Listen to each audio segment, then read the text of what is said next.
آج توشہ خانہ 2 کیس میں بانی پی ٹی آئی کو کی جو ضمانت ہے وہ منظور کر لی گئی ہے. اب کہیں نہ کہیں ذرائع یہ بھی بتا رہے ہیں کہ شاید ملاقاتیں بھی ہو رہی ہیں حکومت کے ساتھ ان کی, شاید کہیں نہ کہیں کوئی ڈیل کی خبریں بھی چل رہی ہیں. تو کیا لگتا ہے آپ کو, کیا ڈیل کی وجہ سے ہی بانی پی ٹی آئی کو ضمانت ملی ہے؟ اور دوسری جانب احتجاج کو بھی ریلیٹ کر دیا گیا کہ اگر مذاکرات کامیاب ہو جاتے ہیں تو پھر ہم احتجاج نہیں, ہم جشن منائیں گے. اصل میں میرے اور آپ کے اسٹوڈیو پہنچنے میں چونکہ تھوڑا سا گیپ تھا تو اتنی تیزی کے ساتھ ڈیولپمنٹ ہو رہی ہیں کہ یہ جو آپ کی ساری گفتگو جو آپ کا ابتدائیہ ہے وہ اس کی حیثیت ثانوی ہو گئی ہے, اس لیے کہ اس وقت جو ایک خبر باوثوق ذرائع سے چلائی جا رہی ہے, میڈیا کے اوپر موجود ہے, وہ اس وقت وہی ہے کہ جو 2 نیگوشیٹرز ہیں گنڈاپور صاحب اور بیرسٹر گوہر, انہوں نے عمران خان سے درخواست کی ہے کہ 24 کی احتجاج کی کال آپ واپس لے لیں. انہوں نے ظاہر ہے حیرت کا اظہار کیا ہوگا کہ یہ کیا آپ کہہ رہے ہیں بھائی, ہم تو بڑی تیاریوں میں, مجھے تو بتایا گیا تھا کہ پارٹی ہے. تو انہوں نے پھر اس کا جواز یہ دیا کہ ایک صاحب نے تو یہ کہا کہ جی دیکھیں اگر اس وقت احتجاج ہوگا تو ملک کی معیشت کا بڑا نقصان ہو جائے گا, لیکن دوسرے نے تھوڑا سچ بول دیا. اس نے کہا نہیں جناب, ایسی بات ایسی ہے کہ صورتحال یہ ہے کہ لوگ اب نکلنے کے لیے تیار نہیں ہیں. اب اگر یہ کچھ ہو رہا ہے تو وہ ضمانت منظور ہو گئی ہے نہیں ہو گئی ہے, وہ رہا ہوں گے کہ نہیں ہوں گے, اس کی حیثیت ثانوی ہے. اگر احتجاج کے غبارے سے یوں ہوا نکل گئی ہے تو نہ حکومت کو کوئی ڈر ہوگا ان سے, اسٹیبلشمنٹ کے تو خیر ڈرنے کا سوال ہی پیدا نہیں ہوتا. اس کی تردید کی ہے بیرسٹر گوہر نے کہ نہیں ایسا تو کچھ نہیں ہے, میں نے تو یہ نہیں کہا ہے. لیکن جب یہ سرفیس ہوتی ہے اور باوثوق ذرائع جو ہے ان کو کوٹ کیا جاتا ہے تو یہ بات جو ہے یہ پھر قرینِ قیاس ہو جاتی ہے. ایک طرف یہ, دوسری طرف آپ یہ دیکھیں کہ اس احتجاج سے تمام تر باقی کی جو پولیٹیکل پارٹیز ہیں, خاص طور سے جو اپوزیشن میں بھی ہیں, انہوں نے بھی لا علمی کا اظہار بھی کیا ہے. اور اس لا علمی کو اگر میں یہ کہوں کہ لا تعلقی ہے تو کوئی بعید اس لیے نہیں ہوگا کہ جے یو آئی جو ان کے حالیہ نیو فاؤنڈ الائز تھے, جن کے پیچھے بعد جماعت نمازیں پڑھی گئی, حلوے مانڈے کھائے گئے کئی دنوں تک, اگر آپ کو یاد ہو 26ویں ترمیم کے حوالے سے, تو ان کے جو مولانا فضل الرحمان صاحب ہیں, انہوں نے یہ کہا ہے کہ جو ایسے وقت میں 9 مئی پارٹ 2 کرنا نہ قرینِ قیاس ہے نہ یہ ضروری ہے, اوائڈ کرنا چاہیے اس کو. غفور حیدری صاحب نے تو خیر اور بھی بہت زیادہ آگے کی بات کر دی ہے. انہوں نے کہا ہے کہ جی ایک تو یہ کہ ہم اس کے بارے میں نہ ہمارے علم میں ہے نہ ہم سے کسی نے رابطہ کیا ہے, اور پہلے بھی جو 9 مئی کو ہوا تھا اس کے پیچھے پی ٹی آئی تھی, اور اب یہ اگر 9 مئی 2 کرنے کی کوشش کی جا رہی ہے تو اس کا بھی نقصان پارٹی کو ہوگا. اسی طرح جیسا میں نے پہلے کہا کہ باقی کی سیاسی پارٹیوں نے تو اس کو اس قابل بھی نہیں سمجھا کہ اس کے اوپر کسی قسم کا تبصرہ کیا جائے. اب آ جائیے آپ کی بنیادی بات کی طرف. یہ میں نے صرف اس لیے کہا ہے کہ تاکہ اپڈیٹ ہو جائیں, ہم اپنے ناظرین کو بتائیں کہ صورتحال کس برق رفتاری سے تبدیل ہو رہی ہے. میں یہ بھی ماننے کے لیے تیار ہوں کہ یہ جو میں نے کہا ہے یہ اپنی جگہ ہے, لیکن پس پردہ بات چیت ہو رہی ہے, کس لیول پر ہو رہی ہے, کس سے ہو رہی ہے, اس کی ہم بات جو ہے وہ اس گفتگو کے دوران کرتے ہیں. آ جائیے پہلے جناب جو ان کی ضمانت ہوئی ہے آج. پہلی بات تو یہ ہے کہ وہ طارق صاحب نے 1 منٹ ضائع نہیں کیا. جو ہی فیصلہ آیا اس کے فوراً بعد وہ آگے ٹی وی پہ انہوں نے کہا کہ دیکھیے ضمانت ہو گئی ہے, ٹھیک ہے, ہو جانی چاہیے, لیکن اس کے نتیجے میں ان کی رہائی ہونے نہیں جا رہی ہے, کیونکہ ان کے خلاف ابھی 8 مقدمات اور چل رہے ہیں جن میں ان کی گرفتاری ڈالی ہوئی ہے. لیکن جو ایک کنٹمپریری ویب سائٹ ہے جو بہت ریلائبل اور بہت کریڈیبل ہے, اس کا کہنا یہ ہے کہ جی مقدمات جو ہیں وہ 8 نہیں ہیں بلکہ 16 مقدمات ہیں. اس کی ہم تھوڑی سی تفصیل اگر آپ بتا دیں اس ساتھ تو ضروری ہوگا. اس خبر کا کہنا ہے کہ بانی پی ٹی آئی کے خلاف تھانہ کوسار میں 4, تھانہ نون میں 2, کورال میں 1 مقدمہ درج ہے. سابق وزیر اعظم کے خلاف تھانہ Golra, Karachi company, I-9, Shahzad town, Sangjani اور تھانہ رمنا میں بھی 1 مقدمہ درج ہے. سابق وزیر اعظم کے خلاف تھانہ اپارا, مرغلہ اور تھانہ ترنول میں بھی 1. یہ 16 مقدمہ کی تفصیل میں آپ کو بتا رہا ہوں.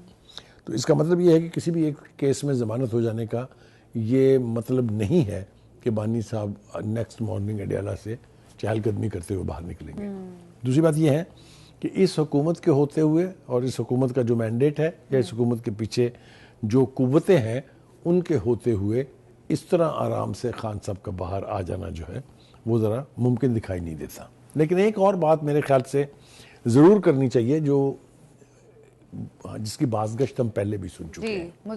میرے خیال سے ہم یہ کرتے ہیں کہ پہلے تو ہم مطالبات بتا دیتے ہیں کہ پی ٹی آئی کے کیا ہیں.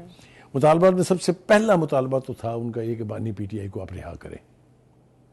دوسرا مطالبہ تھا کہ آپ 26ویں ترمیم کا خاتمہ کریں. تیسرا بڑا مطالبہ یہ تھا کہ آپ ہمارا چوری شدہ مینڈیٹ واپس کریں. اور چوتھا ان کا مطالبہ یہ تھا کہ 9 مئی کے جو اسیران ہیں ان کے خلاف مقدمات ختم کریں اور ان کو گھروں کو جانے دیں. ٹھیک ہے. یہ 4 بنیادی ان کے مطالبات ہیں جن میں سے براہ راست کوئی ایک بھی ایکسیپٹیبل نہیں ہے. ٹھیک. لیکن ہم ساتھ ہی اگر یہ بات کر لیں کہ آپشنز کیا ہیں. اگر آپشنز کی بات کریں خان صاحب کی جیل سے منتقلی ہو سکتی ہے جس کا کہ مطالبہ بھی کیا گیا ہے کہ ان کو آپ اڈیالہ سے کے پی کے کی جیل میں منتقل کر دیں. ایسا ہو سکتا ہے, یہ رعایت دی جا سکتی ہے اور اس کا مطلب بھی یہ ہے کہ وہ وہاں ذرا ان کی زندگی اور زیادہ کمفرٹیبل ہو جائے گی. لیکن رہائی اس کا ہرگز مطلب نہیں ہے کہ وہاں سے ان کو رہا کر دیا جائے گا. 9 مئی کے اسیران میں سے جن کے خلاف شواہد نہیں ہے, جو براہ راست ملوث نہیں ہے, ان لوگوں کی رہائی کا امکان ہو سکتا ہے. دوسری بات جو بہت امپورٹنٹ ہے اور اس کی بات بھی ہمیں کرنی ہے وہ یہ ہے کہ جو پرویز مشرف کے دور میں نواز شریف فارمولہ 1 تھا کہ ان کو سعودی عرب بھیج دیا جائے, ان کے اوپر پابندیاں لگا دی جائیں اور ان کو سیاست سے منع کر دیا جائے, یہ پیشکش پہلے بھی کی گئی تھی, ہماری اطلاعات یہ کہتی ہیں. لیکن اس وقت بانی پی ٹی آئی نے انکار کر دیا تھا. کیا اب اس بدلتی صورتحال میں وہ اس آپشن کو ایکسیپٹ کریں گے یا نہیں کریں گے, یہ ٹائم ول ٹیل. بخار صاحب, پاکستان تحریک انصاف تو کہہ رہی ہے کہ ہم مطالبات اگر ہمارے مانے جاتے ہیں تو پھر ہی ہم مذاکرات جو ہے نا مذاکرات والی ٹیبل پر جائیں گے. ابھی جو ذرائع بتا رہے ہیں کہ مذاکرات تو ہو رہے ہیں ان کے گورنمنٹ کے ساتھ, تو بخاری صاحب اگر مذاکرات ہو رہے ہیں گورنمنٹ کے ساتھ تو گورنمنٹ کے پاس کیا ہے ان کو آفر دینے کے لیے کہ جس کی وجہ سے احتجاج بھی آگے چلا جائے گا, احتجاج ہو ہی نہ, تو گورنمنٹ کے پاس کیا بیسٹ آپشن ہے جو دے سکتی پاکستان دیکھیے میرے خیال سے یہ جو ہم نے جو آپشنز کی بات کی ہے اس میں چھپے ہوئے اشارے موجود تھے. لیکن کیا حکومت فری ایجنٹ ہے ریلیف دینے میں یا نہیں, میرے خیال سے یہ سب سے بڑا سوال, یہ نشان ہے. دیکھیے نہ ہی تو مذاکرات ان حکومت کی خواہش پر یا ان کی مرضی کے مطابق ہو رہے ہیں اور نہ ہی ریلیف دیا جائے گا حکومت کی مرضی یا منشا کے مطابق. یہ بات ہے بڑے گھر کی جی, جہاں سے بگڑی تھی اور جہاں مزید بگاڑنے کی کوئی کوشش ایسی نہیں ہے جو ترک کی گئی ہو. ان تعلقات کو کشیدہ ترین کرنے میں خود بانی پی ٹی آئی کا سب سے بڑا ہاتھ ہے.